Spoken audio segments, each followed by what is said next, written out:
Ezra McCandless nasceu em 6 de outubro de 1997, em Stanley, uma pequena cidade com pouco menos de 4.000 habitantes, dentro do estado do Wisconsin, nos Estados Unidos.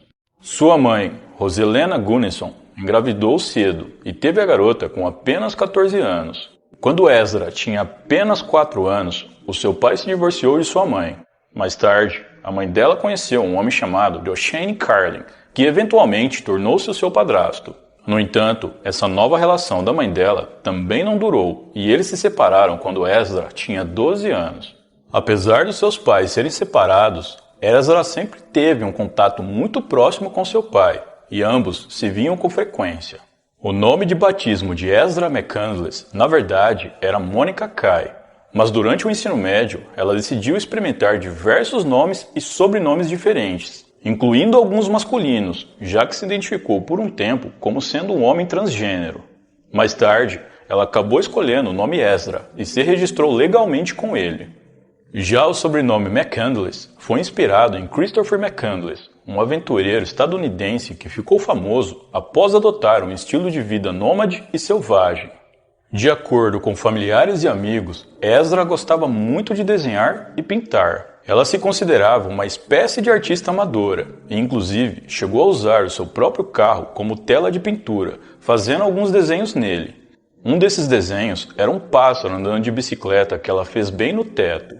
No primeiro trimestre de 2017, aos 20 anos, Ezra conheceu Jason Mengel, um médico da Guarda Nacional dos Estados Unidos de 33 anos.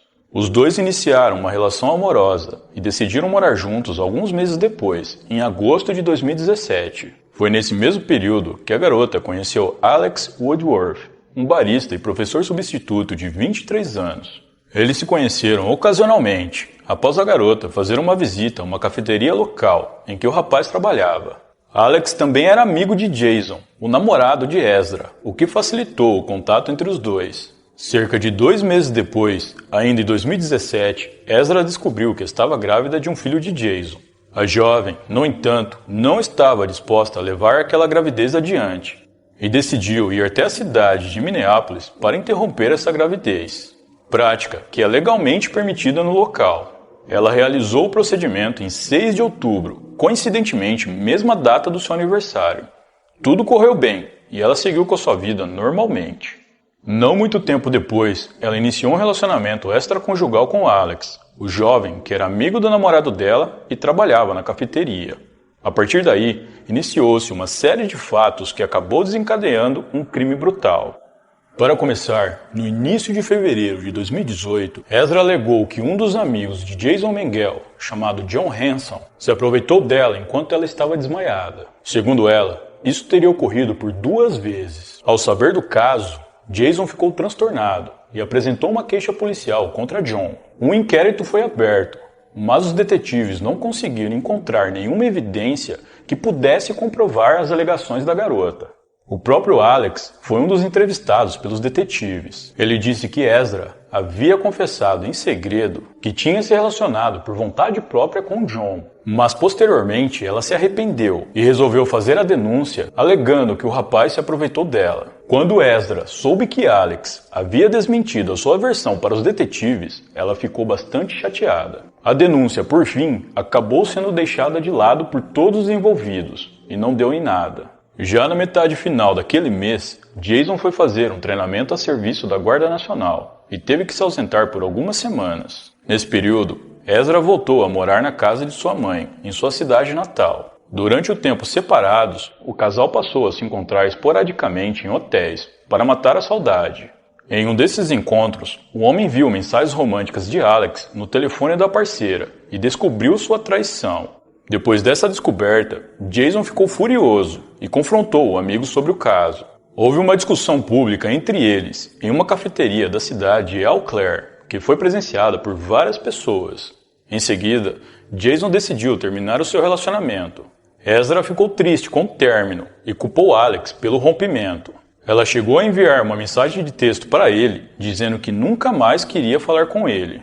Enquanto isso, a garota manteve contato com o ex-namorado, enviando vários pedidos de desculpas e pedindo para vê-lo pessoalmente. ao passo que Jason negava todas as suas investidas. Em 22 de março de 2018, Ezra apareceu de surpresa numa cafeteria, tentando se aproximar do ex-namorado que estava no local. A presença da jovem foi confirmada pelas imagens de câmeras de segurança do estabelecimento. Ela teve uma breve conversa com um homem e disse que iria até a casa de Alex para entregar alguns itens pessoais. Jason ficou muito desconfortável com a situação. Ele sentiu que havia algo estranho no comportamento da jovem, que parecia bastante agitada e falando palavras estranhas. Jason então decidiu ir de bicicleta até a casa de Alex, seguindo a sua intuição.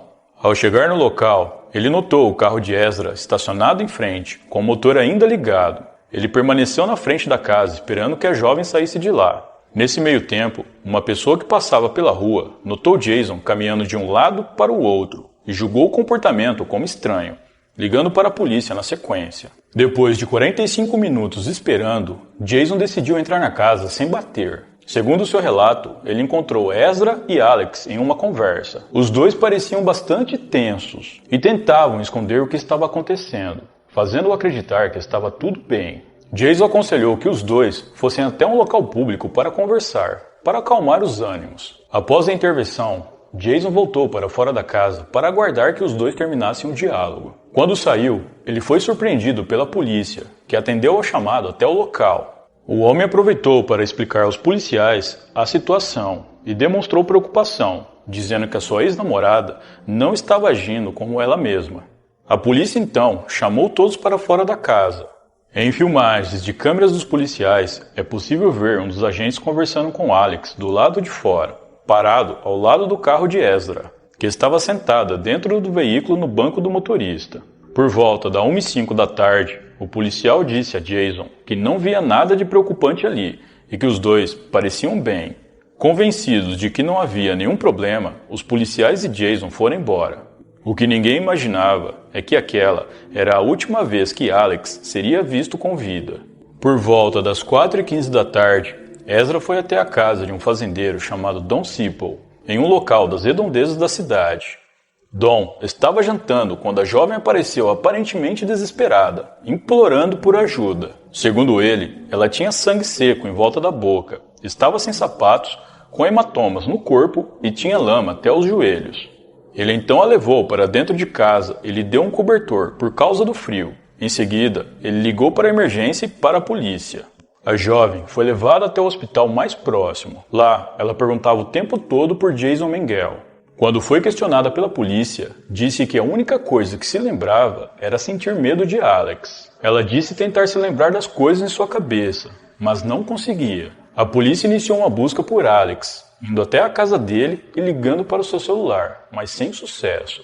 Eles também entraram em contato com os familiares, mas ninguém sabia sobre a localização do rapaz. Os policiais então decidiram intensificar as buscas por ele. No dia seguinte, a polícia decidiu vasculhar as redondezas da fazenda em que Ezra pediu ajuda. Lá, eles encontraram pegadas de sangue no chão, que os levaram até o topo da colina. No topo dessa colina, os policiais usaram binóculos, e eles puderam ver na região abaixo um carro com um corpo humano pendurado para fora do banco de trás em uma estrada de terra.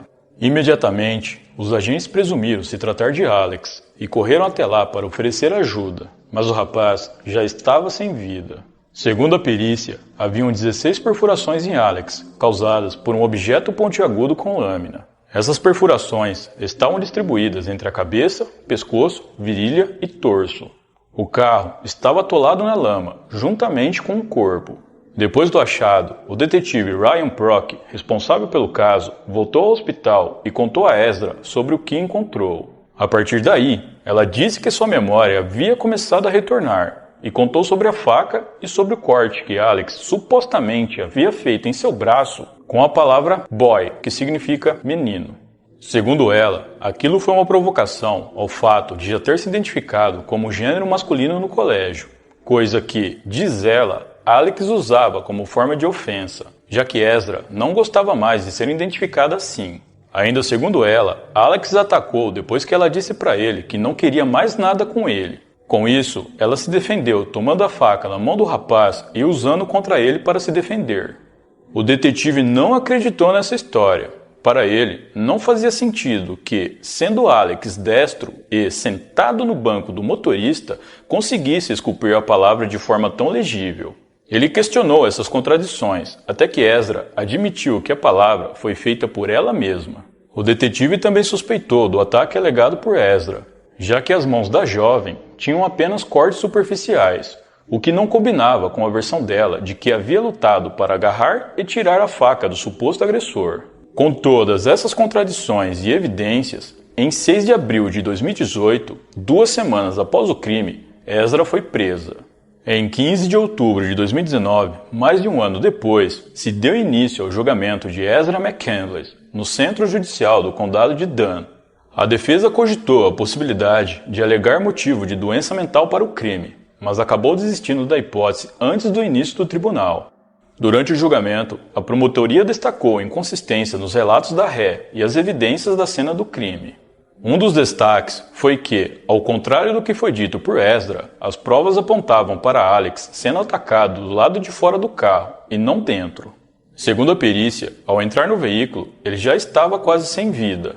Alex também não tinha feridas defensivas, sugerindo que ele foi pego de surpresa, com Ezra o atacando por trás, primeiramente em sua nuca. A história da acusada foi se alterando várias vezes, o que causou grande desconfiança na polícia e no tribunal. Além de ter dito que Alex havia esculpido a palavra boy em seu braço e voltado atrás após a contestação do detetive, ela também disse que havia cortado sua mão enquanto tentava escapar do homem, até que conseguiu livrar-se dele e arrancar a faca das mãos dele. No entanto, ela mudou essa versão no julgamento, dizendo que decidiu dar uma ajoelhada em sua virilha, ao passo que Alex teria largado a faca e ela conseguiu pegá-la. Depois disso, ela diz ter ido para cima de Alex como um ato de legítima defesa. No seu depoimento no tribunal, Ezra também afirmou que estava na cidade para entregar alguns recados e encontrou Alex para conversar sobre o relacionamento deles. Eles saíram para dar uma volta, até que o carro ficou atolado na lama da estrada em Springbrook. E foi aí que Alex a teria atacado ainda na parte de dentro do veículo. Em uma entrevista feita antes do julgamento, a jovem também afirmou que o incidente havia acontecido em outro local, e não aquele em que o corpo foi encontrado. Isso foi encarado pela promotoria como uma tentativa de desviar as atenções da polícia do local exato do crime. A faca utilizada no crime foi confirmada como sendo da casa do pai de Ezra, e não pertencente a Alex, o que mais uma vez derrubava as alegações da garota, já que não fazia sentido Alex estar com uma faca da casa do pai dela. O pai da garota, inclusive, testemunhou dizendo que já havia dado facas de presente para a filha. A médica que tratou Ezra no pronto-socorro, Dra. Tillotson, testemunhou dizendo que em sua análise, os ferimentos da jovem pareciam serem auto-infligidos. Ela confirmou que a jovem tinha dificuldades para se lembrar do que havia ocorrido e que perguntava o tempo todo por Jason Mengel quando ela chegou ao hospital. A polícia apurou que após atacar Alex, Ezra pegou o telefone dele e levou consigo. Para os promotores, essa foi uma forma dela garantir que o rapaz não entrasse em contato com ninguém, caso ele sobrevivesse. A tese principal da promotoria foi de que Ezra cometeu o crime na esperança de que isso a ajudasse a retomar seu relacionamento com Jason. Segundo essa tese, Ezra atraiu Alex para aquele local propositalmente e o atacou com completa consciência do que estava fazendo. Ela não teria tido qualquer hesitação ou intenção de ajudar o rapaz após o ataque, e se cortou após o crime para aparentar ser uma vítima. Já a defesa da jovem alegou que Alex estava com raiva por conta da rejeição e por isso a atacou, a obrigando a se defender. Durante todo o tribunal, ela manteve a alegação de que agiu em legítima defesa. A defesa disse ainda que Alex era sádico e tinha um fascínio por coisas grotescas. Para isso, como evidência, eles apresentaram textos do diário pessoal do rapaz, com trechos sobre algumas coisas bizarras. O júri foi composto por 7 homens e 5 mulheres. No tribunal, estavam presentes amigos e familiares da vítima. Eles foram chamados a depor pela promotoria, momento em que compartilharam memórias do jovem e comentaram sobre seu caráter. Segundo a família, Alex era um homem inteligente e que tinha muito sucesso pela frente. Ele tinha o sonho de se tornar professor de filosofia. O seu emprego como barista na cafeteria era apenas temporário, até que ele pudesse exercer a sua profissão desejada. Ele era visto por seus amigos como um jovem nerd, amante do conhecimento e que gostava de pensar profundamente. Era obcecado e dedicado totalmente à filosofia, e falava do assunto onde quer que estivesse. Em seu tempo livre, gostava de ler e procurar por novas indicações de livros e conteúdos intelectuais. Alex era o mais velho de 4 irmãos. Seu pai, John Woodworth, diz que ele adorava desempenhar o papel de irmão mais velho e nutria um grande amor pelos irmãos. Quando criança, gostava de ir à igreja com a família. Era apaixonado por insetos, principalmente aranhas. Segundo o pai, ele era obstinado a encontrar coisas que as pessoas não costumavam gostar e proteger elas. Ele levava a sério a ideia de ajudar as pessoas. Para John, o seu filho sentiu que Ezra precisava de ajuda, e foi isso que o fez se aproximar dela. O julgamento terminou em 1º de novembro de 2019, com Ezra aos 24 anos de idade, sendo condenada pelo crime contra Alex Woodworth. Ela foi mantida detida em uma prisão de Wisconsin até a data de sua sentença. Em 7 de fevereiro de 2020, Ezra teve a sua sentença final, sendo condenada à prisão perpétua com direito à liberdade condicional após 50 anos. No tribunal, a mãe da jovem, Roselena, implorou ao juiz que concedesse a possibilidade de petição de liberdade condicional após 20 anos para sua filha, mas não teve o pedido aceito. O juiz disse que em 20 anos é provável que ela ainda seja um perigo para a sociedade. Ele também afirmou que a jovem não pareceu mostrar nenhum pingo de remorso durante o julgamento. Durante o seu testemunho, a mãe de Ezra adotou certo sentimento de culpa pelo ocorrido, dizendo que Ezra não recebeu a atenção que merecia durante o seu crescimento. Ela contou do divórcio e disse que foi difícil para a garota lidar com toda aquela situação. Ela disse ainda que Ezra a ensinou muitas coisas, como lições sobre amor e aceitação. Ainda no tribunal, uma tia de Alex, Amy Clark, disse para Ezra que Alex aceitou sair com ela naquele dia, acreditando que iria ajudá-la de alguma forma, e ela se aproveitou disso e tirou a vida do rapaz.